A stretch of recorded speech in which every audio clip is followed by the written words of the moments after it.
सुकरात जो ग्रीस के एक बहुत महान फिलोसोफर थे, जिनकी ये थिंकिंग थी कि हर चीज को एक्सेप्ट करने से पहले उस पर डाउट करो और देखो कि क्या उसके बारे में और पता किया जा सकता है। जिन्होंने कभी अपने आप से कोई भी किताब नहीं लिखी, बल्कि उनके जो स्टूडेंट रहे हैं उन्होंने उनके थॉट्स को बुक्स के अंदर पब्लिश किया और तब लोगों को उनकी और ज्यादा थिंकिंग के बारे में पता चला। तो आज हम उनकी 7 ऐसी क्रिटिकल थिंकिंग के बारे में बात करेंगे जो आपकी पूरी लाइफ को इफेक्ट करती है, जिसकी थ्योरी अगर आपने समझ ली, उसको अपनी लाइफ में अप्लाई किया, तो उससे आपकी लाइफ में एक बहुत बड़ा चेंज आपको देखने को मिलेगा। यानी कि आपकी थिंकिंग ऐसी हो जाएगी कि आप एक्सेप्ट नहीं करोगे बल्कि जानने पर बिलीव करोगे। आप चाहोगे कि यार मैं और क्या क्या जान सकता हूँ, मैं किस चीज के बारे में और बारीकी से पता लगा सकता हूँ, इस चीज को आप ज्यादा फोकस करने लगोगे। तो उनकी जो पहली थिंकिंग है जिसके बारे में हम डिस्कस करने वाले हैं, बोलते हैं कि किसी भी चीज को एक्सेप्ट मत करो, हमेशा क्यों और कैसे ये सवाल करने चाहिए। हम बहुत बार पूछते नहीं है डाउट कुछ भी और बातों को एक्सेप्ट करने लगते हैं। जो भी कोई बताता है उसको बस एक्सेप्ट किया और उसको फॉलो करने लगे, जबकि आपको अगर ये पता है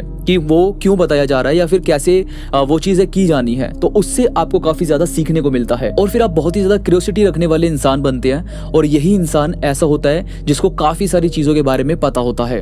यानी कि अगर आपके अंदर क्यूरियोसिटी नहीं है, कुछ जानने की इच्छा नहीं है, तो फिर आप कैसे कोई भी चीज को जान पाएंगे। तो पहले तो आपको ये समझना, ये जानना ही बहुत जरूरी है कि आप में ये क्यूरियोसिटी होनी चाहिए। और यह आएगी कैसे? जब आप बात करने लगेंगे, जब आप सवाल करेंगे। और सेकंड जो उनकी थिंकिंग है वो बोलते हैं कि अपने ही सोच पर सवाल करो कि क्या मैं ठीक सोच रहा हूँ, क्या ये चीजें सही है। जैसे कई लोग होते हैं जो बिना कुछ सोचे गुस्सा करने लगते हैं, कई लोग ऐसे होते हैं जो बिना कुछ सोचे उल्टा बोल देते हैं। लेकिन ये बात आपको बहुत ज्यादा हिट करेगी कि यार इतने साल पुराना कोई इंसान ये बात बोलकर गया है कि आपको अपनी ही सोच पर डाउट करना चाहिए कि क्या मैं ठीक सोच रहा हूँ, क्या ये चीजें ठीक है।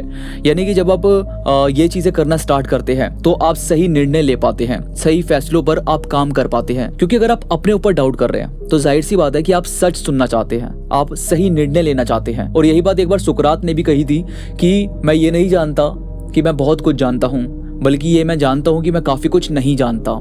इन दोनों में काफी ज्यादा फर्क है। अगर आप ये बात एक्सेप्ट कर लेते हैं कि आपको सब कुछ पता है, तो आपकी जो सीखने की इच्छा है वो नहीं उठेगी। फिर आप नया कुछ भी नहीं जानना चाहेंगे, जबकि आपको नया जानने पर ज्यादा ध्यान देना होता है। और एक चीज वो बोलते हैं कि जब भी आप कुछ बात बोल रहे हो या फिर कुछ समझाने की या समझने की कोशिश कर रहे हो, तो जो भी आपका सेंटेंस होगा वो क्लियर शब्दों में होना चाहिए। यानी कि ऐसा नहीं है कि आप बात कुछ और पूछना चाहते हो लेकिन आप कहानी कोई और सुना रहे हो। यानी उनका ये थॉट रहता है कि लोगों को बहुत ज्यादा बहकाने से अच्छा है कि उनको सीधी सीधी बातें बताई जाए या फिर किसी भी टॉपिक पर सीधे मुद्दे पर बात की जाए। तो जितना कम शब्दों में और जितना सही तरीके से आप लोगों से बात करना पसंद करेंगे या फिर जितना सही तरीके से आप अपनी बात को रख पाएंगे किसी के आगे, उतना ही सही तरीके से लोग आपकी बात को समझेंगे और हो सकता है कि आपको वैल्यू उतनी ही ज्यादा दी जाए। ये उनकी थॉट थी। इसके बाद है कि कोशिश किया करो तर्क ढूंढने की। यानी अगर कोई बात आपको बताई जा रही है तो उसका क्या फैक्ट क्या है उसके पीछे या फिर उसका क्या सबूत है, ये वो अपने अंदर रखते थे।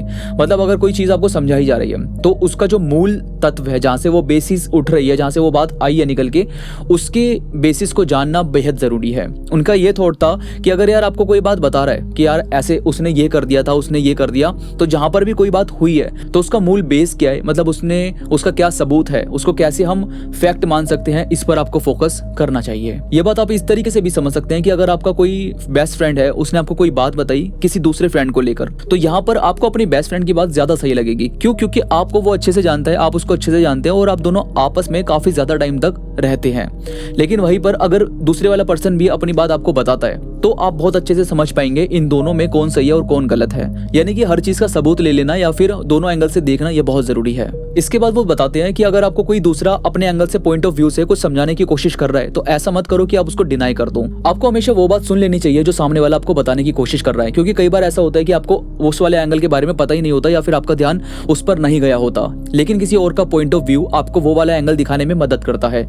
यानी कि कोई भी बात, अगर आप कुछ नया सीखना चाहते हैं, कोई बिजनेस आप शुरू करना चाहते हैं, अपने जॉब को आप आगे परस्यू करना चाहते हैं, तो उसमें आपको एक दूसरा एंगल भी देख लेना चाहिए कि आप उसको किस तरीके से फ्यूचर में और अच्छा कर सकते हैं। और हो सकता है कि इसमें आपके यार दोस्त आपकी मदद करें, आपके फैमिली मेंबर आपकी मदद करें, या जिनसे भी आप गाइड लेते हैं वो आपको अपना पॉइंट ऑफ व्यू देने की कोशिश करें, तो वहां पर आपको उनको एक बार सुन लेना चाहिए। इसके बाद बहुत ज्यादा इमोशंस के साथ आपको बहुत ज्यादा बड़े फैसले नहीं लेने चाहिए। आपको देखना चाहिए कि आप जब शांत हैं, जब आप सही तरीके से कोई निर्णय ले सकते हैं, कोई सही तरीके से फैसला ले सकते हैं, उस वक्त आपको गौर करना चाहिए कि आपके लिए क्या सही है और किस पर आपको काम करना है।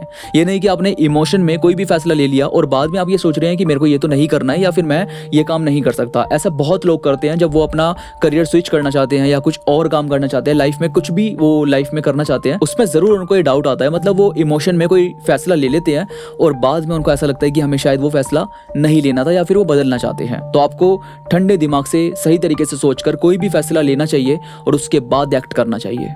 इसके बाद वो बताते हैं कि आपको भविष्य में होने वाले परिणामों के बारे में एक बार टेस्ट लेना चाहिए। मतलब अगर आप कोई भी काम करना चाहते हैं तो उसका क्या परिणाम हो सकता है और उसको आप कैसे देखते हैं, इस पर आपको फोकस करते हुए चलना पड़ता है। यानी कोई भी काम आप स्टार्ट करने वाले हैं तो आप दूसरों के भी वो वाले काम को देख सकते हैं, दूसरों के उस वाले फैसले को देख सकते हैं, या फिर जब भी आप कोई फैसला लेते हैं तो उसमें आपको ये जरूर देखना चाहिए कि अगर मैं ये एक्ट करूंगा तो इसका परिणाम क्या क्या हो सकता है। उस पर आपको जरूर फोकस करते हुए चलना चाहिए। तो यार ये थे सुकरात ने बहुत ऐसी बातें बताई है जो आमतौर पर जीवन में अप्लाई होती है और बहुत सारे लोग उनकी बातों से इंस्पायर होते हैं, उनकी बात को अपनी जिंदगी में अप्लाई करते हैं। तो अगर ये वीडियो आपको पसंद है तो प्लीज लाइक करो और कमेंट्स में मुझे जरूर बताओ कि सुकरात की कौन सी बात है जो आपको सबसे ज्यादा पसंद है, या उनका कोई थॉट, उनका कोई कोट अगर आपको याद है तो कमेंट्स में जरूर बताना। इसके साथ ही मेरे साथ इंस्टाग्राम पर जरूर कनेक्ट हो जाओ। इंस्टाग्राम पर मैं थॉट्स कोट्स अपलोड करता रहता हूँ जो मुझे यकीन है कि आपको जरूर पसंद आएंगे।